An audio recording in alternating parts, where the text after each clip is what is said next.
Et pour finir, concernant, parce que j'ai parlé dans la vidéo précédente sur la Pietà, la Pietà de Michel-Ange est l'expression, alors elle peut être traduite par la pitié et elle peut être traduite par la piété. Donc ça veut dire quoi?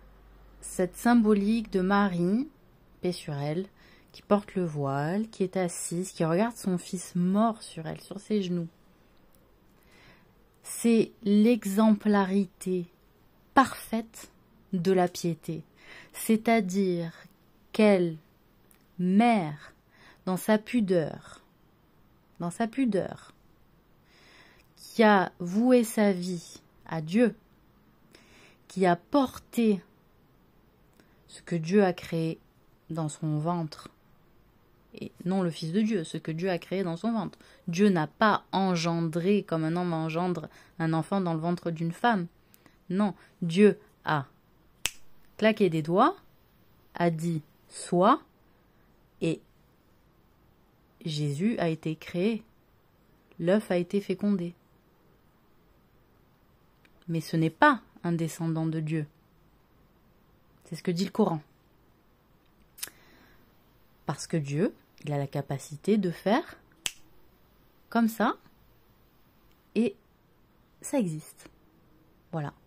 Donc ce n'est pas un engendrement comme un homme et une femme copulent pour engendrer un enfant, que Dieu ordonne la création.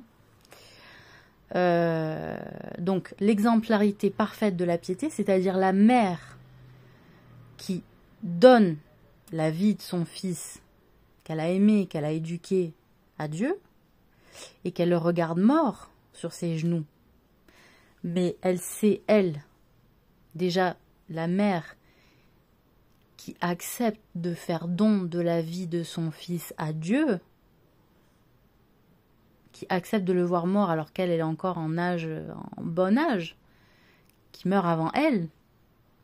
C'est exactement ça l'exemple de la piété, c'est-à-dire faire don de sa vie à Dieu, faire don de ce qu'on peut vouloir ou avoir de plus cher à Dieu, parce qu'on est, en tant que croyant ou croyante, complètement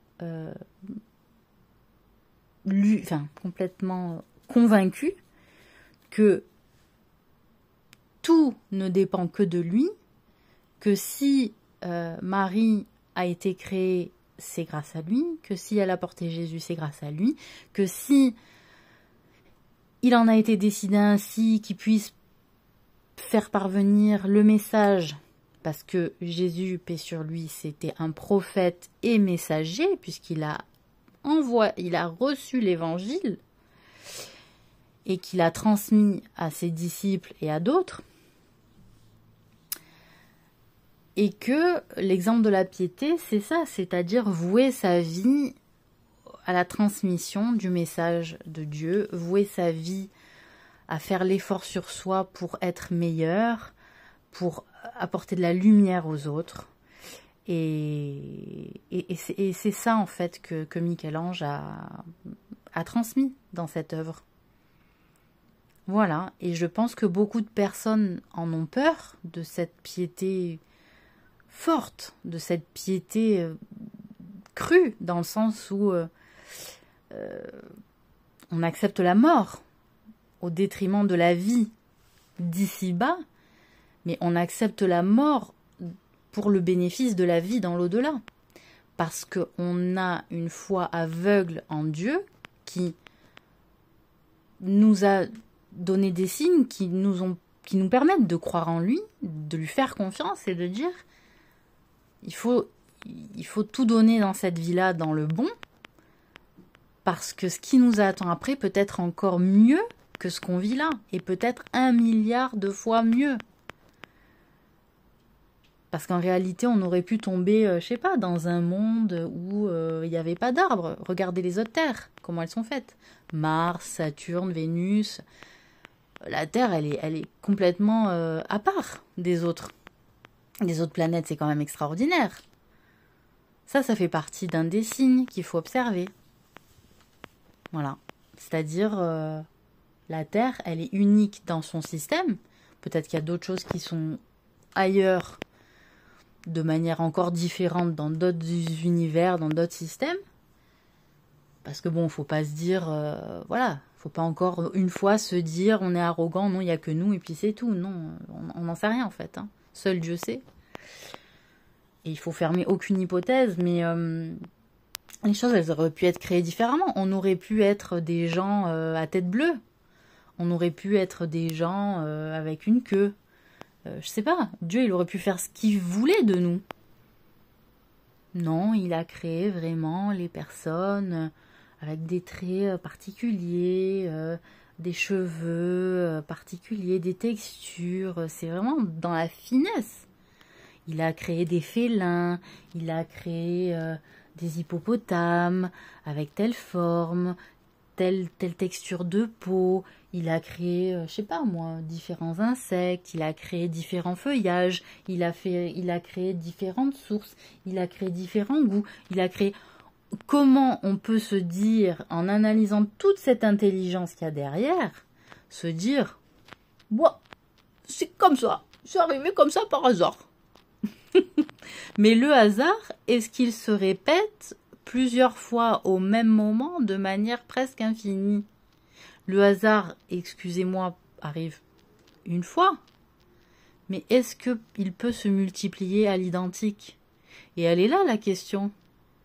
Il est bien beau le hasard, mais le hasard ça arrive une fois, pas plusieurs fois, et de la même manière. À un moment donné, c'est plus qu'une coïncidence, c'est une création. Voilà. Et ce qu'on appelle synchronicité, ce n'est rien d'autre que Dieu. Dieu dans le Coran, et un des noms de Dieu dans le Coran, en islam, il se fait appeler le vivant. Le vivant. Donc Dieu, ce n'est pas la mort, et il est loin d'être mort, hein, comme on a voulu le tuer. Il est vivant. Voilà.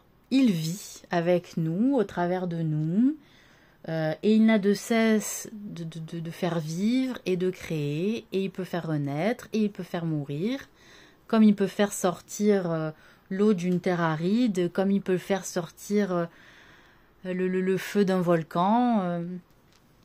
Voilà, c'est la vie. Donc les synchronicités, certes vous aviez constaté qu'il n'y avait pas tant que ça de hasard au final, mais c'est Dieu. Voilà, vous pouvez le nier, l'appeler comme vous voulez, mais c'est juste Dieu qui vit, en fait, qui vit avec nous. Voilà, et qui nous amène quelque part, vers des chemins, des contrées qui nous sont inconnus, et dont il nous demande juste finalement qu'une certaine confiance, avec une certaine vigilance, parce qu'il faut toujours vérifier ce qu'on fait, qui on suit, et pourquoi, etc. Et voilà. Voilà ce que je voulais vous dire aussi, qui me tenait à cœur.